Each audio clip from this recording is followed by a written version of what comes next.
pessoais de Jesus, mas aqueles encontros pessoais que Jesus teve em que ele operou algum sinal ou fez algum milagre.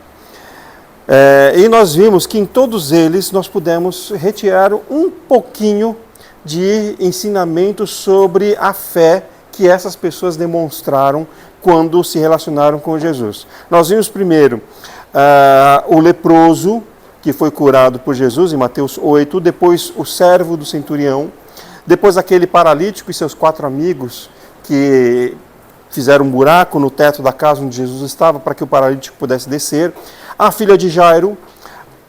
No caminho da filha de Jairo, para curar a filha de Jairo, Jesus cura a mulher com fluxo, depois os 2 cegos, depois a mulher cananeia, e a gente parou no jovem possesso, que é o primeiro indivíduo que nós vamos ver hoje.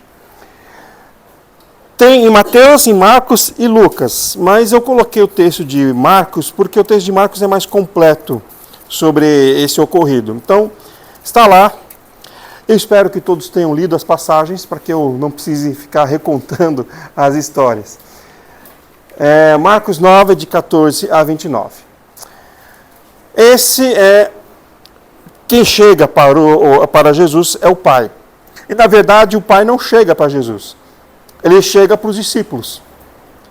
E Jesus está novamente cercado por uma multidão. E ninguém pode chegar até Jesus porque está todo mundo fazendo algum pedido, todo mundo tirando alguma dúvida, todo mundo ali querendo a atenção de Jesus. Esse homem chega para os discípulos, e às vezes eu imagino os discípulos funcionando como uma equipe de evangelismo.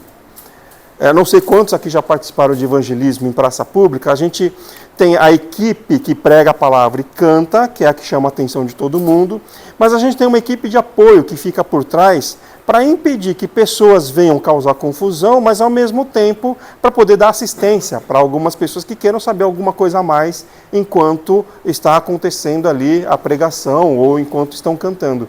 E também ficam distribuindo folhetos e ficam conversando com as pessoas em volta. Eu imagino que alguns dos discípulos de Jesus, pelo que a gente entende de algumas passagens, eles ficavam fazendo isso. Enquanto Jesus estava ali com a multidão e alguns dos líderes dos discípulos estavam com ele, o resto ficava em volta. Porque essa não é a primeira passagem em que chega alguém para falar com Jesus, mas fala primeiro com os discípulos. Tem a passagem lá dos gregos que queriam ver Jesus, mas chegaram para Filipe. Tem as crianças que queriam ver Jesus, mas chegaram primeiro para os discípulos. Então eu imagino que eles ficavam ali em volta para dar esse apoio. Esse pai chegou com o filho endemoniado, não chegou até Jesus, mas chegou até os discípulos. E parece que rolou uma confusão, porque começou um tumulto ali que chamou a atenção de Jesus. Aí Jesus foi saber o que estava acontecendo. E o pai é que fala, então, Marcos capítulo 9, dentre a multidão, versículo 16. Então ele interpelou os escribas: que é o que discutis com eles? E dentre a multidão respondeu: mestre, trouxe-te o meu filho possesso de um espírito mudo. E aí ele começa a descrever o que acontece com o rapaz. Mas ele fala: olha, eu trouxe para os seus discípulos expulsarem e eles não conseguiram expulsar. Por isso que deu essa confusão aqui. Eu imagino que o demônio também estivesse causando confusão. Mas eu imagino, pelo que Jesus está falando aqui, que começou uma discussão entre os discípulos e os escribas. De natureza, assim, até meio inflamada. Porque, de repente, os escribas e os fariseus estavam ali questionando os discípulos porque eles não conseguiram expulsar o demônio. É interessante isso, né? Que a pessoa estava lá com um problema, estava sofrendo, mas eles se viram para discutir por que não conseguiram. E aí Jesus ouve a descrição, por isso que eu escolhi o texto de Marcos 9, porque ele ouve a descrição do que o demônio faz com o rapaz, e o pai fala: este onde quer que o apanha, lança-o por terra, ele espuma, ele rilha os dentes, vai definhando. Às vezes é jogado no fogo, às vezes é jogado na água, diz o livro de Mateus. Eu roguei a teus discípulos que o expelissem e eles não puderam. Este é um caso em que uma enfermidade está associada à ação de um demônio. Porque o livro de Mateus traz a descrição como sendo um rapaz lunático. Então eu imagino que era uma possessão demoníaca daquelas que a gente chama de obsessão. em que a pessoa ela não fica agitada, ela não sai destruindo as coisas, ela não sai assustando as pessoas. Mas é uma possessão em que a pessoa fica quieta, calada, não faz nada, fica vegetativa e que se alguém não fizer alguma coisa, ela vai morrer. Por não comer, por não fazer nada. É um estado em que só uma pessoa que tenha sofrido um grave acidente ou que realmente esteja possuída por um demônio é que vai conseguir ficar assim. Ninguém consegue ficar parado, ninguém consegue ficar sem dormir, sem ir ao banheiro. Pode ficar, você pode tentar algumas noites sem dormir, uma hora o corpo apaga, simplesmente ele apaga, porque precisa do sono. Agora, uma pessoa que faz isso de maneira não natural, ou ela está em coma, por ter sofrido algum acidente, está vegetativa, ou nesse caso aqui, endemoniada. O livro de Mateus traz a descrição do jeito que eles viam o processo. Mas o livro de Marcos já traz a descrição de uma possessão. Então, a questão é que era uma doença, nesse caso também com o sintoma ou com a manifestação da surdez, da mudez, e aí é claro tido como uma possessão demoníaca, porque de vez em quando esse demônio jogava o corpo desse rapaz em situações perigosas, como no fogo ou na água. Se ele ficava catatônico dentro do fogo, ninguém socorresse, ele iria ser queimado. Se ele ficasse catatônico dentro da água, ele ia se afogar se ninguém o salvasse. Mas o que realmente dá a certeza de que é uma doença causada por uma possessão demoníaca, ou uma doença como sintoma de uma possessão demoníaca, é o fato de que o próprio Jesus fala que é. Sempre aquele negócio. A Bíblia explica ela mesma, a gente não pode ficar procurando muita coisa por fora. E quando se trata de parábola, ou quando se trata de acontecimento da vida de Jesus, em geral, quando o próprio Jesus explica, não tem como questionar. Então, se Jesus fala do demônio, Jesus expulsa o demônio. Então, é uma doença associada a uma possessão demoníaca. Só que a reação de Jesus, depois da descrição do Pai, então a descrição no Marcos, a reação de Jesus é uma reação dura. Porque eu acho que Jesus ficou meio irritado com o fato de que o sujeito estava sofrendo ali e os escribas e os discípulos estavam discutindo, em vez de ir logo recorrer a Jesus para que Jesus resolvesse a situação. Então, primeiro Jesus os critica e fala: ó geração incrédula, até quando estarei convosco? Até quando vos sofrerei? Ou seja, até quando eu vou ter que aguentar vocês? Mas traz ele aqui. Por compaixão, Jesus pede para trazê-lo. Depois ele atende ao Pai, então, expulsa o demônio, e o demônio, no ato da expulsão, ele tem algumas manifestações, ele cai no chão, fica espumando, se revolve no chão com violência, e Marcos ainda traz o questionamento do Pai, de Jesus para o Pai. Há quanto tempo isso acontece? Desde a infância. E aí Jesus pergunta para ele, o Pai fala para Jesus: tem compaixão de nós. Aí Jesus fala: olha, tudo é possível se tu creres. Versículo 24 e 25. E imediatamente o pai do menino exclamou chorando: eu creio, ajuda a minha falta de fé. E aí Jesus expulsa o demônio. A atitude de fé do pai é justamente essa. Ele demonstra humildade, demonstra quebrantamento e demonstra o reconhecimento da sua limitação. Aqui tem um ponto teológico muito importante, extremamente discutido e extremamente discutível também. É discutido porque as pessoas escrevem livros sobre isso, mas é discutível porque, dependendo da interpretação, ela pode estar bem errada ou está quase chegando a estar certa. A gente só vai saber disso quando a gente perguntar de fato para Jesus. Ou você tem fé ou não tem fé, certo? É isso que a gente às vezes entende. Se você não conseguiu, você teve falta de fé. Se você conseguiu, você teve fé. Mas o homem está falando aqui para Jesus: ajuda a minha falta de fé. Então parece que você pode ter um meio termo aí. Que a situação não é exatamente preto no branco. que às vezes algumas coisas que a gente pede não acontecem, não é porque a gente não teve fé. É porque tem outras coisas, outras variáveis ali influenciando naquilo que Jesus vai atender, naquilo que Deus vai atender ou não.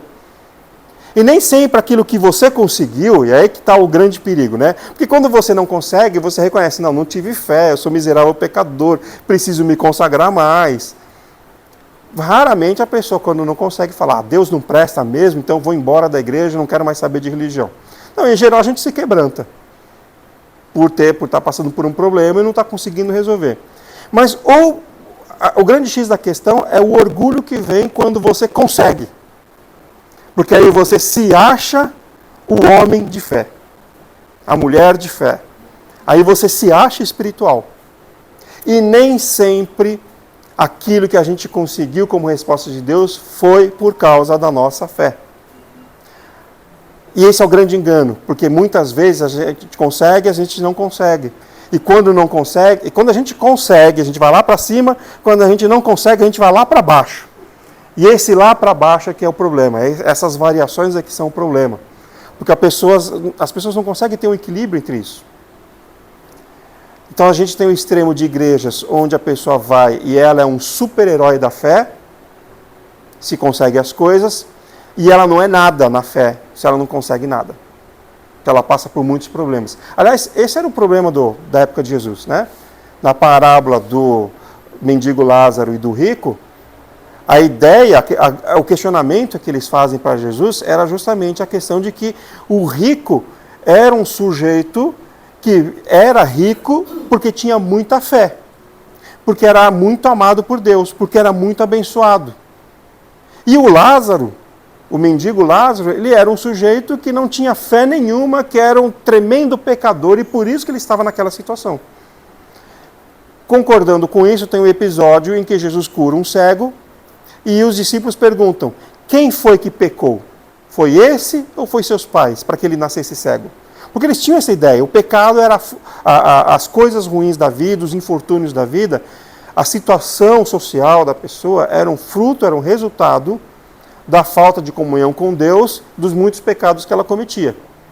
E o sucesso dela era sinal de que ela era muito espiritual, de que ela tinha uma vida muito santa, muito perfeita. Então nós vamos ter igrejas hoje que também têm essa mesma ideia. Se você é um super crente, você é muito abençoado. E o sinal de que você é um super crente é você ter as bênçãos. Aí o pessoal até comete alguns exageros, porque isso acaba fazendo, e eu conheço pessoas assim, conheci pessoalmente pessoas que saíram dessas igrejas por causa disso, porque falsificam o dom de línguas, porque enquanto não fala o dom de línguas, ela não é nada dentro daquela igreja. Falsificam profecias, porque enquanto ela não tiver profecias, ela também não é nada naquela igreja. Fazem dívidas astronômicas, porque ela tem que mostrar um certo status, porque esse status é a prova de que ela é um servo de Deus. E aí a vida dela acaba sendo destruída quando descobrem a verdade, ou quando ela mesma não consegue mais manter esse status, por exemplo. Então aqui é um problema. Porque a grande questão é que muitas vezes Deus atende às nossas orações por compaixão. E eu sempre faço talvez algum dia eu escreva algum texto sobre isso, eu ainda não achei ninguém que tenha escrito sobre isso. A questão da misericórdia e a questão da bênção. No frigir dos ovos, tudo que a gente recebe de Deus é bênção, dada por Deus. Mas algumas bênçãos são mais bênçãos que outras bênçãos. Vou tentar explicar isso. Tem um versículo na Bíblia que diz, e é o próprio Jesus quem fala isso em Mateus, que Deus faz sair o sol sobre o justo e sobre o injusto. Deus faz cair a chuva sobre a plantação do justo e sobre a plantação do injusto. Aí a gente vai dizer, bom, mas Deus é injusto então, porque o cara é justo, é temente a Deus, ele recebe a mesma bênção que o sujeito que é um ímpio, tremendo, cruel, e Deus manda a chuva para a plantação do sujeito e o sujeito é próspero. Nós temos um ímpio muito próspero no Antigo Testamento, o tal do Nabote, que Davi pede ajuda para ele, porque justamente o Nabote é um homem próspero. E Deus abençoava aquele homem. Mas a gente vê na história que o sujeito era um tremendo, como diz o próprio texto, filho de Belial. que significa o nome dele, Nabote.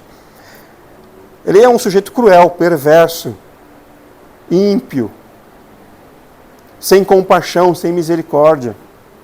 Mas Deus abençoava ele. Ele era rico e próspero na fazenda dele. Será que Deus é injusto? Não. É que esse tipo de bênção entra no campo da misericórdia. A misericórdia que Deus tem para com todos os seres humanos, porque todos os seres humanos são pecadores, até os crentes. O que diferencia a misericórdia da bênção em si? Tudo é bênção, e tudo é misericórdia também. Mas por que o injusto recebe bênção também? Por causa da misericórdia de Deus. Mas e o filho de Deus, o servo de Deus? Ele recebe a bênção. Qual é a diferença? Uma vez, quando eu ainda era solteiro, passou no portão da nossa casa um sujeito pedindo um prato de comida. Nós já tínhamos almoçado. Naquele dia estávamos só eu e meu pai, meus irmãos, meus dois irmãos caçulas tinham ido para a escola, os meus outros dois, a minha irmã e o meu outro irmão tinham ido trabalhar. Naquela época eu estava desempregado e eu estava em casa com meu pai. Nós já tínhamos almoçado. E, inclusive, eu já tinha comido a sobremesa. Meu pai sempre foi desses italianos que tem um monte de guloseima em casa. Ele gosta de ter coisa para servir para os outros. Então eu já tinha comido. Esse sujeito pediu um prato de comida. A maioria das pessoas faria um prato, daria para o sujeito ali e deixaria o sujeito sentado ali na porta de casa para comer, ou daria um tupperware, num prato descartável, para o sujeito levar para onde ele quisesse comer. Meu pai fez ele entrar em casa, tinha o arroz, tinha o feijão, mas já não tinha mais a mistura. O meu pai fritou um ovo para ele, pôs ele na mesa da cozinha e ele comeu. Depois que ele comeu, meu pai conversou um pouquinho com ele e ele foi embora. Meu pai demonstrou misericórdia para com ele. Ele nunca mais viu o sujeito. O sujeito nunca mais passou por lá. Esse sujeito recebeu misericórdia. Mas eu também tinha comido. Mas a diferença está que aquele sujeito que não é o filho recebeu misericórdia, eu recebi a sobremesa. Porque eu sou o filho. A mistura que eu comi era diferente. Porque eu sou o filho. À minha disposição estava a geladeira e a despensa. Estava à minha disposição. Eu podia pegar a hora que eu quisesse, o que eu quisesse. Então, essa é a diferença do filho e de quem não é filho. Quem não é filho recebe misericórdia. Quem é filho recebe bênção. Então, isso explica por que muitas vezes a gente recebe coisas que não recebemos por causa da nossa fé, mas porque Deus teve misericórdia. E muitas vezes a gente recebe coisas porque tivemos fé, sim. E muitas vezes, mesmo tendo fé, não recebemos. Porque Deus considera que aquilo de repente não era a melhor coisa. Acho que deu para vocês mais ou menos entenderem, né? Se alguém depois quiser questionar, a gente discute, toma um café teológico, aí a gente discute. Mas o fato é que esse homem, o problema teológico está aqui. Ajuda a minha falta de fé. E foi por isso que Jesus o ajudou. O questionamento de Jesus é, você pode tudo se você tiver fé. Ele fala, eu tenho, mas ajuda a minha falta. Quer dizer, eu tenho fé, mas eu acho que a minha fé não é suficiente. Então me ajuda nisso. E a questão é que ele pediu para o único que realmente podia ajudá-lo na falta de fé. Então Jesus o atende. Esse é um grande ensinamento desse homem aqui. O demônio é expulso. Aí vem lá os discípulos. Mestre, por que a gente não conseguiu expulsar? Eles estavam se achando, né? Porque na ordem cronológica, esse episódio aqui já tinha acontecido depois daquele trecho de Mateus, em que Jesus dá uma comissão a 70 discípulos, e eles saem pregando e até expulsando alguns demônios. Então, por isso que ele questionou, por que esse a gente não conseguiu? Aí Jesus dá um outro ensinamento que fazia parte da outra aula que a gente teve.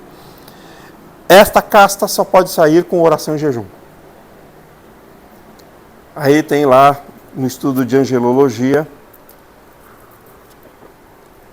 e demonologia, que a gente aprende que tem castas de anjos e demônios.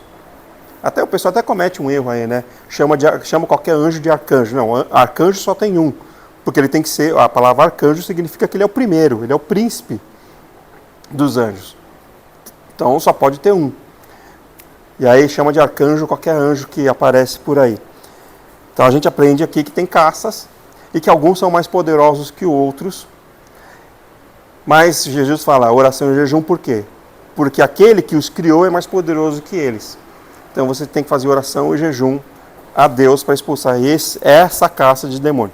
Como é que a gente vai saber, quando aparecer um endemoniado na nossa frente, se precisa de 10 minutos de oração, se precisa de um dia de oração, se precisa de um dia de jejum, se precisa de um mês de jejum? Como é que a gente vai saber? A gente não vai saber. Por isso, tem que estar sempre pronto. Bom, isso aí é só um parênteses nessa história.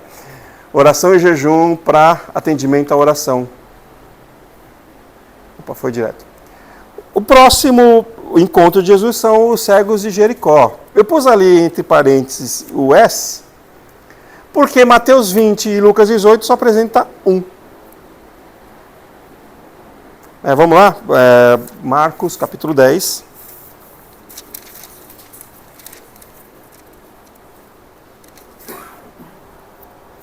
Perdão, Mateus e Marcos só apresentam um. Agora eu me confundo, agora não lembro. Lucas 18. Por isso que é sempre bom ter a Bíblia, né? Para a gente não confiar só na nossa sabedoria. Assim, Marcos e Lucas apresentam um, Mateus apresenta 2 cegos em Jericó. Mateus capítulo 20.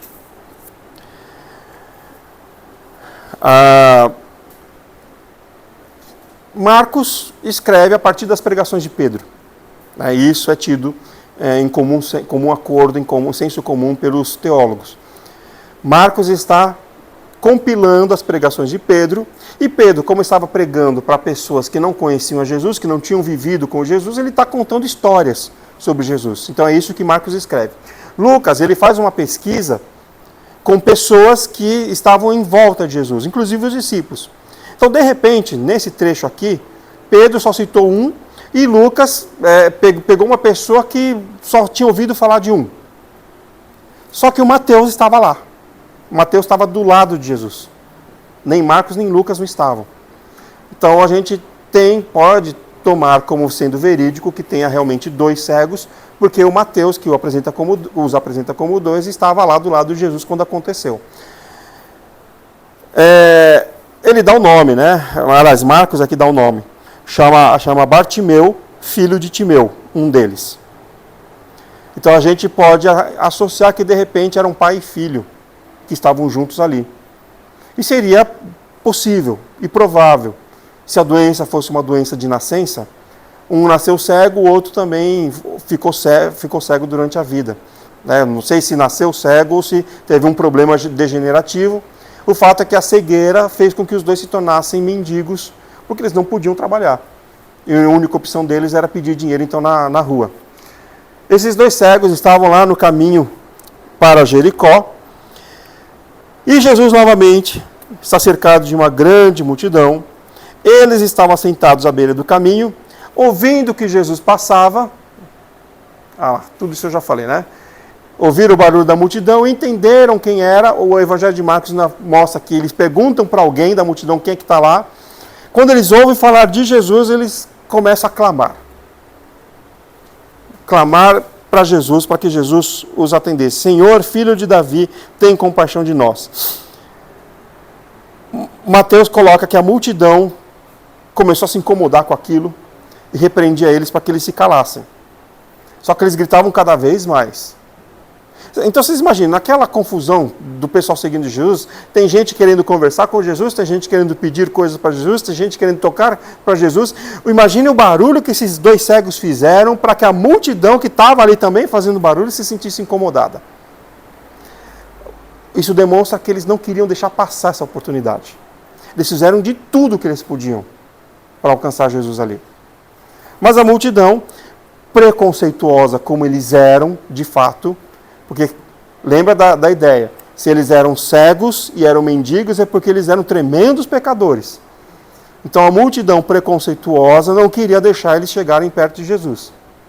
E isso a gente pode tomar como inferência em quase todos os textos aqui, porque isso era verdade. Não é uma coisa que a gente inventou na nossa cabeça, porque os textos dizem. Eles tinham preconceito com as pessoas que estavam com alguma necessidade, com alguma enfermidade, porque a ideia deles era de que essa pessoa tinha cometido um pecado terrível e ela era castigada por Deus por causa disso. O problema nem é esse, que talvez isso até fosse verdade. O problema era os outros, que também eram pecadores, acharem que eram mais que esses, porque não estavam sendo castigados como eles. O fato é que esses dois cegos não queriam deixar passar a oportunidade. E eles chamam Jesus de filho de Davi.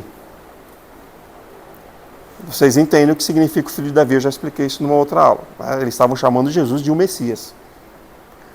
Porque filho de Davi, principalmente numa época em que a monarquia israelita tinha acabado, muita gente nem sequer sabia que Jesus era herdeiro de Davi de fato. Tem gente que até questionava onde Jesus nasceu, que não sabia onde Jesus nasceu. O pessoal perguntava, teve aquele concílio lá, aquela reunião do Sinédrio, em que falam para Nicodemos, Nicodemos fala, olha, talvez seja verdade, talvez ele seja, não podemos julgá-lo sem conhecê-lo. Aí o pessoal fala para Nicodemos, você também é um discípulo dele? Verifica e vê que lá da Galileia nunca veio nenhum profeta. Mas Jesus não era da Galileia, Jesus era de Belém. O pessoal não sabia onde Jesus tinha nascido. E nem sabia qual era a descendência dele. Então, nessa época em que o pessoal tinha esquecido a monarquia de Israel, chamar alguém de filho de Davi era o equivalente a dizer que ele era aquele descendente prometido. Não era qualquer um. Porque não tinha mais descendente de Davi. Então, eles estão chamando Jesus de realmente o Messias. Então, toda vez que aparece filho de Davi em relação a Jesus, é porque a pessoa está entendendo ou está chamando Jesus de o Messias prometido. Isso demonstra o que eles acreditavam do que Jesus poderia fazer para eles. Aí Jesus pergunta, o que quereis que eu vos faça? Responderam eles, Senhor, que se nos abram os olhos. Eles são diretos e retos naquilo que eles querem. Eles querem a cura. O texto de Mateus diz que Jesus se moveu de compaixão, tocou os olhos deles e imediatamente eles recuperaram a vista e foram curados. Então a demonstração de fé deles foi, primeiro, a insistência em clamar. E não é só a insistência, mas é o fato de que eles tiveram que enfrentar aquela multidão toda que estava contra eles. E o texto diz que a multidão estava contra eles, porque Mateus diz, a multidão os repreendia para que se calassem. Eles, porém, gritavam cada vez mais.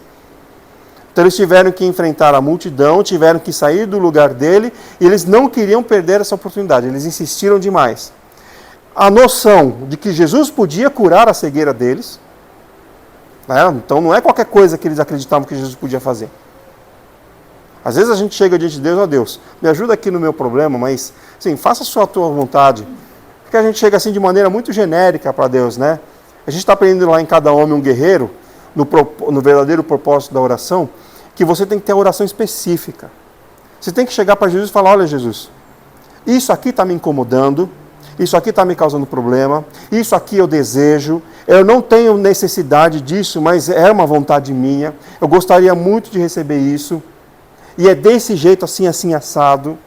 Mas eu entendo que se o Senhor não quiser dar, eu tenho que aceitar o que o Senhor der. Mas se o Senhor puder, por favor. É isso aqui que eu quero. Quer uma oração mais específica do que a de Jesus? Se possível, passa de mim este cálice. Jesus foi extremamente específico. Jesus não ficou falando, Senhor, me ajuda a suportar essa dor, me ajuda a aguentar as dificuldades da vida. Não, a minha dificuldade é essa aqui. Estou sofrendo. Estou sentindo distanciamento de ti, os pecados dos homens vão cair sobre mim, não estou aguentando, se possível, passa de mim esse cálice. A frase de Jesus, ele está querendo dizer, olha, se possível, dá um outro jeito, para que eu não morra. É isso que ele quer dizer ali. Então, a oração de Jesus também é bem específica. Então, aqui, eles tinham noção do que Jesus podia fazer e foram pedir o que eles queriam. Não ficaram com frescura. Então, a sinceridade e a objetividade deles em pedir. Mas eles foram. Imagine que naquela multidão, e eu sempre falo isso eu falei isso sobre a questão da mulher com fluxo, né? Naquela multidão, um monte de gente podia estar com várias doenças como a daquela mulher. Doenças que não eram visíveis a olho nu. Porque quando é um leproso, quando é um cego, quando é um coxo, um paralítico, você vê a doença. Um cego, você vê a doença. O surdo e o mudo, talvez você não consiga perceber de cara que a pessoa tem essa enfermidade.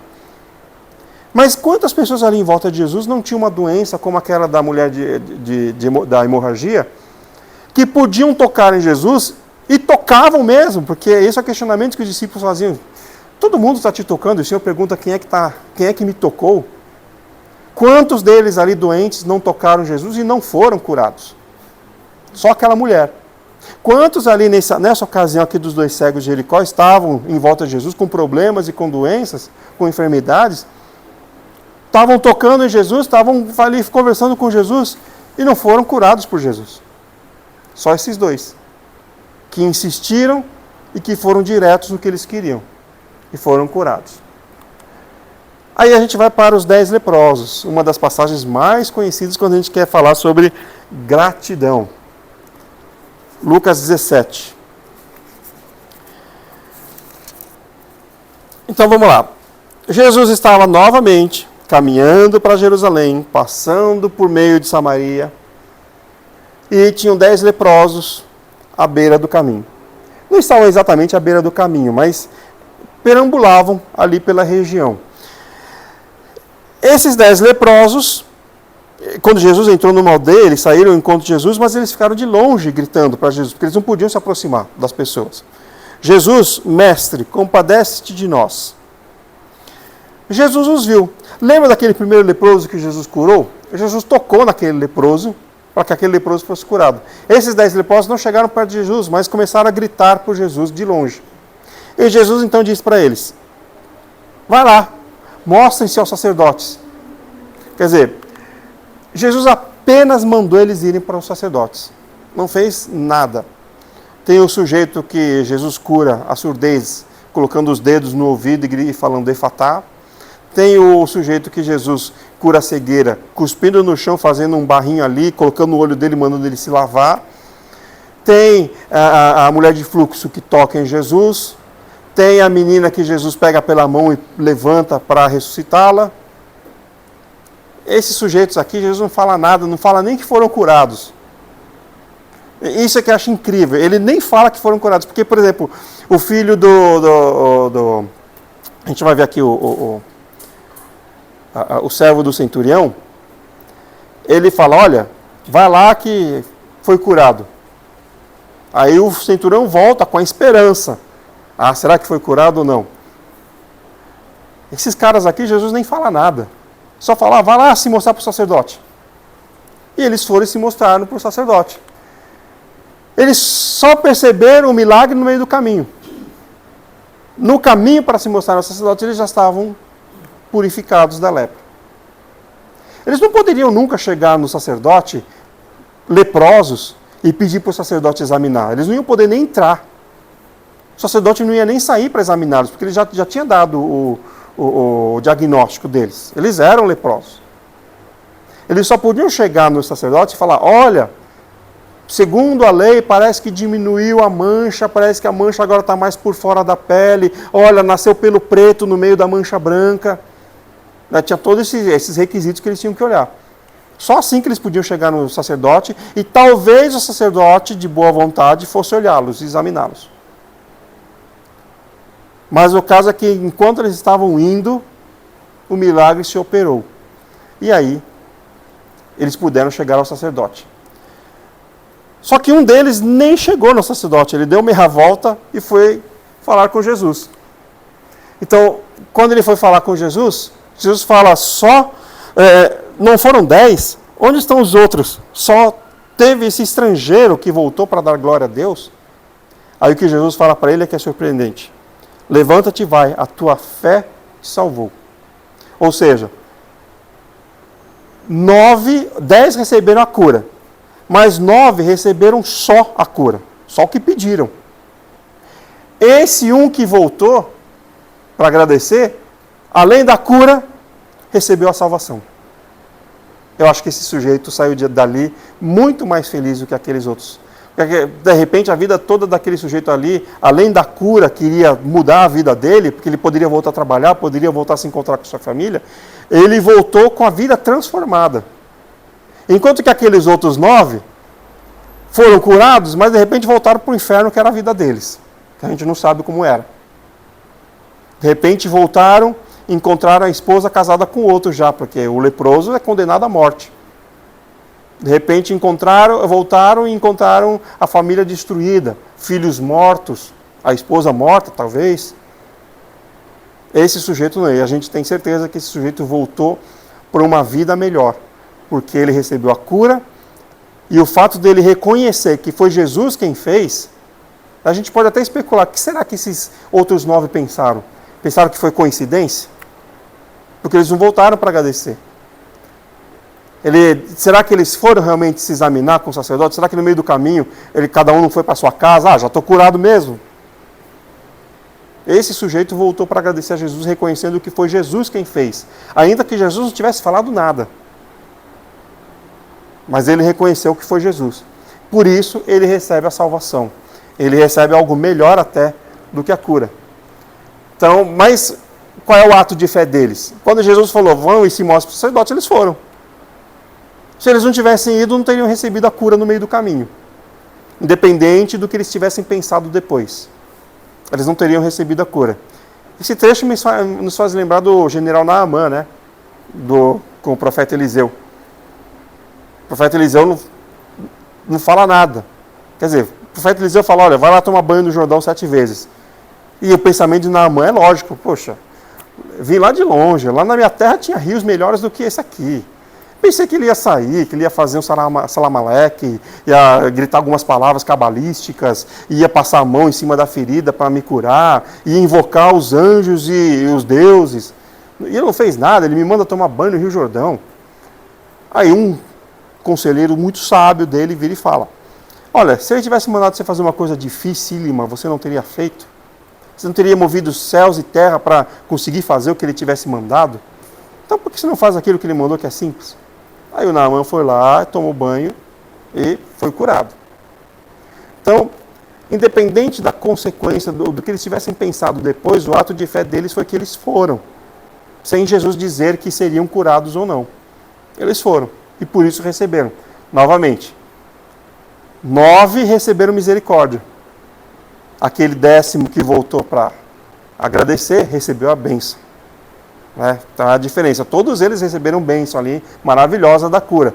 Mas só um realmente se tornou filho. Só um realmente recebeu uma bênção que valesse a pena ali. O filho de oficial, até já citei aqui, João capítulo 4.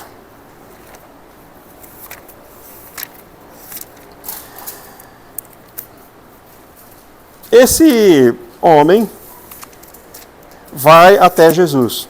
Esse é um ponto em comum, tá? A gente já vai começar a elencar essas coincidências ou essas coisas em comum que eles têm. Todos eles vão até Jesus. Não é diferente daqueles primeiros encontros em que nós vimos 2 casos ali em que a pessoa não vai até Jesus ou ela é arrastada até Jesus. Não, esse pessoal vai até Jesus. Até porque eles estão sentindo uma necessidade, que nesse caso é a necessidade de enfermidade física ou uma necessidade espiritual. A mulher adúltera, que nós vimos nos primeiros encontros, ela não tinha se arrependido do seu pecado, ela foi arrastada até Jesus. Então, eu salientei esse ponto. Esse homem, ele vai até Jesus. E ele está com uma aflição muito grande.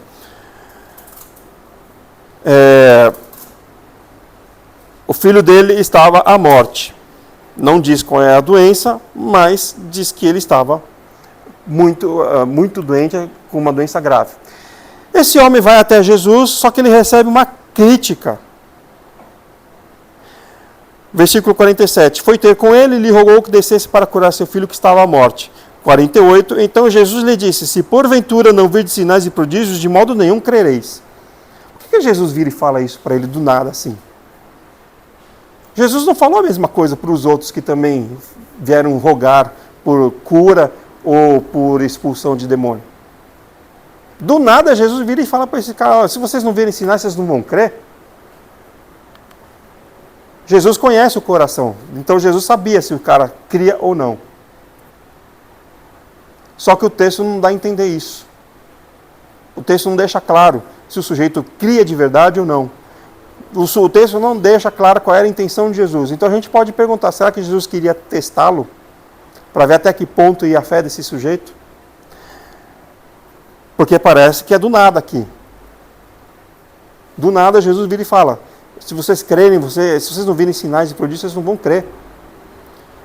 Só que o oficial também não responde nada para Jesus. Ele, versículo 49, Senhor, desce antes que meu filho morra. E Jesus não vai com ele. Ele não faz...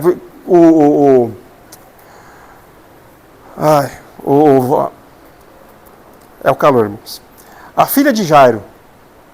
Jesus vai com Jairo. Até lá.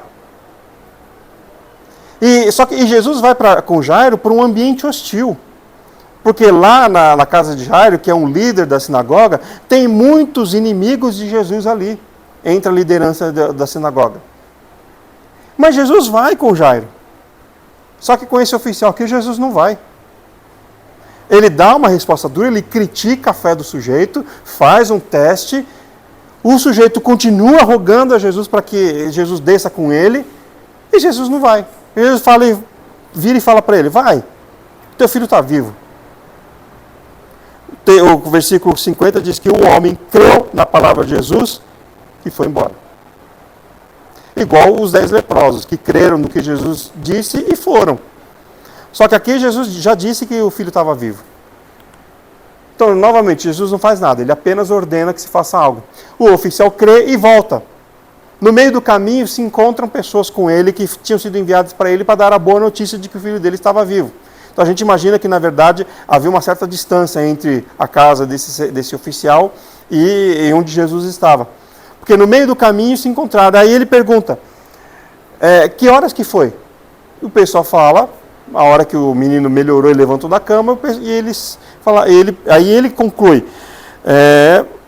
versículo 53, com isso reconheceu o pai ser aquela precisamente a hora em que Jesus lhe dissera, teu filho viveu.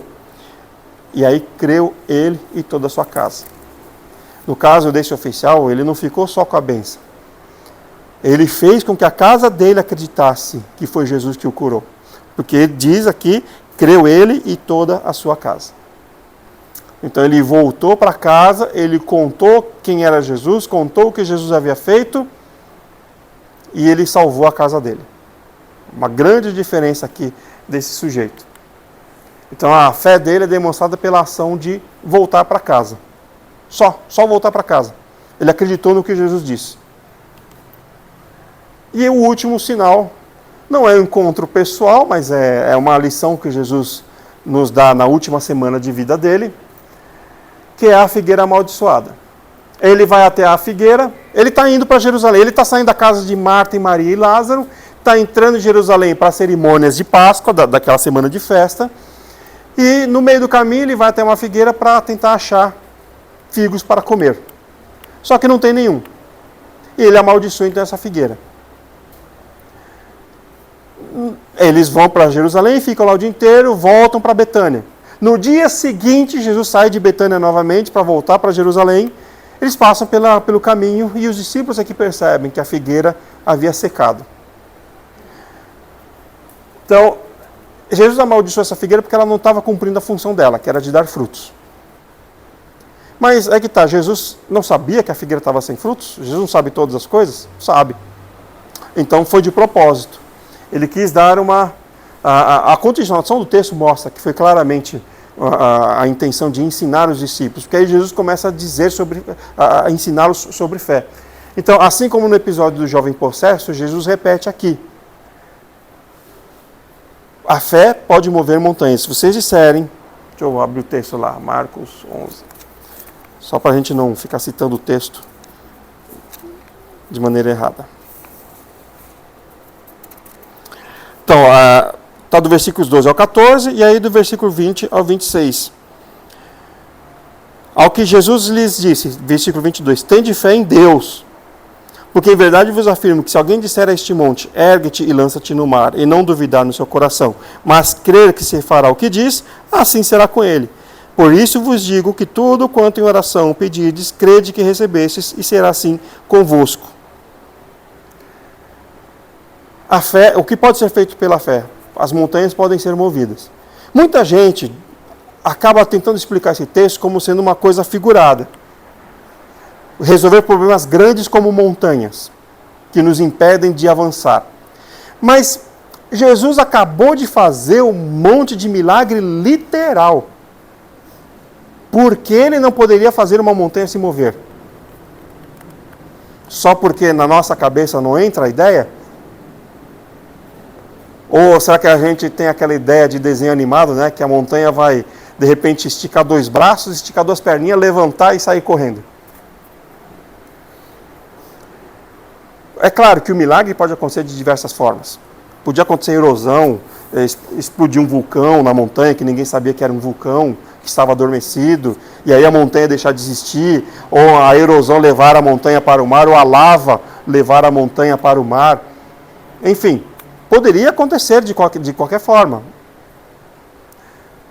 Mas Jesus não está falando de forma figurada aqui.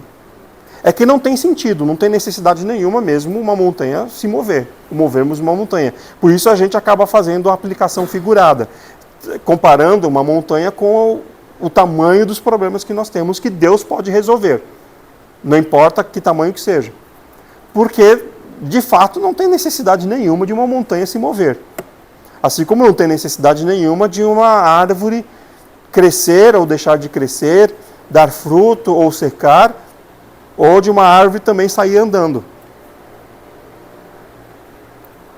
O fato é que Jesus está querendo ensinar para eles que com a fé eles podem fazer tudo. E é simbólico isso, e é muito, um ensinamento muito a propósito aqui, porque Jesus está na sua última semana de vida. Ele vai embora. E se eles já passaram lá no dia anterior, já foram 2 dias aqui, dessa última semana. Brevemente os discípulos vão ficar sozinhos. Então eles vão precisar dessa fé. Por isso que Jesus dá esse ensinamento para eles. Olha, se vocês tiverem fé, vocês vão poder fazer coisas maiores do que esta aqui. Maiores do que todas as que Jesus tinha feito em sua vida. Por isso está aqui esse ensinamento da figueira. Que não é um encontro pessoal com Jesus, mas é o que Jesus está ensinando sobre fé, sobre tudo aquilo que ele havia feito durante a sua vida. Todos os milagres, todas as curas, todas as expulsões de demônios, todas as pessoas ressuscitadas, todos os surdos, os mudos, os paralíticos, a multiplicação dos pães e peixes. E ele termina com a sua última semana com esse sinal aqui.